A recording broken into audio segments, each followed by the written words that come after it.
এবার আমরা দেখব hydrogen preparation from water. First আমরা কোল্ড ওয়াটারের সঙ্গে মেটালসের রিয়াকশন করাবো অ্যান্ড হাইড্রোজেন ফর্ম করব।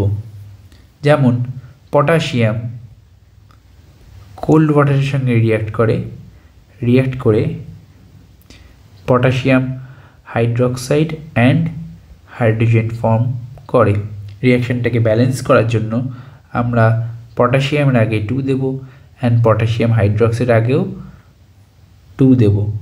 ঠিক তেমনি সোডিয়াম দ্যাট ইজ Na ওয়াটারের সঙ্গে রিয়াক্ট করে, এখানে কোল্ড ওয়াটার বোঝানো হচ্ছে, সেটা NaOH অ্যান্ড হাইড্রোজেন ফর্ম করে থাকে। অ্যান্ড এই রিয়াকশানটাকেও ব্যালেন্স করার জন্য আমরা সোডিয়ামের আগে 2 দেব অ্যান্ড সোডিয়াম হাইড্রোক্সাইডের আগেও 2 দেব। ঠিক তেমনি ক্যালসিয়াম কোল্ড ওয়াটারের সঙ্গে রিয়াক্ট করে ক্যালসিয়াম হাইড্রোক্সাইড ফর্ম করে অ্যান্ড সঙ্গে হাইড্রোজেন। অ্যান্ড এই রিয়াকশানটা ব্যালেন্স করার জন্য আমরা ওয়াটারের আগে 2 বসাবো।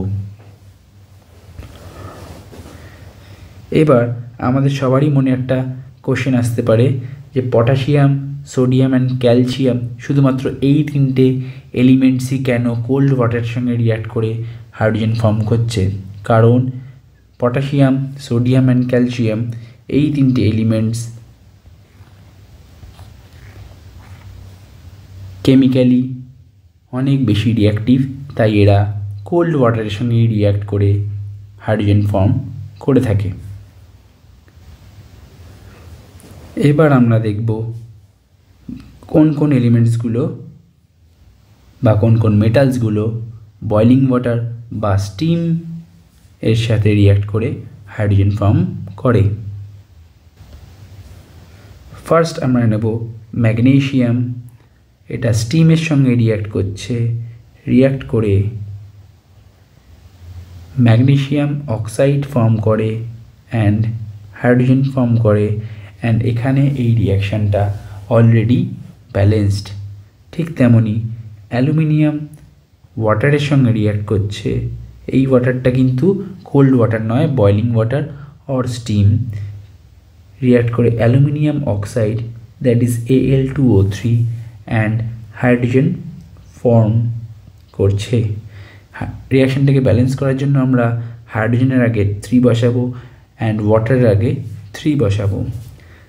একই রকমভাবে জিঙ্ক ওয়াটারের সঙ্গে রিয়াক্ট করে zinc oxide and hydrogen form করে অ্যান্ড এক্ষেত্রে রিয়াকশানটা ব্যালেন্সড।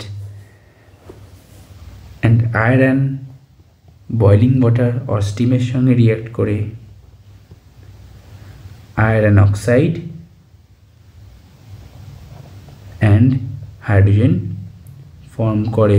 অ্যান্ড এই রিয়াকশানও ব্যালেন্স করার জন্য আমরা হাইড্রোজেনের আগে 4 বসাবো অ্যান্ড ওয়াটারের আগে 4 বসাবো। অ্যান্ড আমাদের এটাও জানতে হবে এই লাস্ট রিয়াকশানটা রিভার্সেবল রিয়াকশান, দ্যাট মিন্স এটা ফরওয়ার্ড ডিরেকশনেও প্রসিড করবে অ্যান্ড ব্যাকওয়ার্ড ডিরেকশনেও প্রসিড করবে।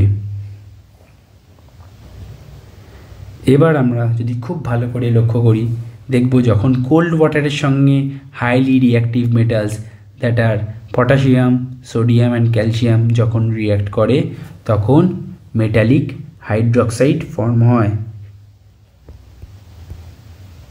মেটালিক হাইড্রোক্সাইড ফর্ম হয়। অ্যান্ড বয়লিং ওয়াটার ও স্টিমের সঙ্গে যখন apparently less reactive metals such as magnesium, aluminium, zinc, iron react করে তখন মেটালিক অক্সাইড ফর্ম হয়ে থাকে।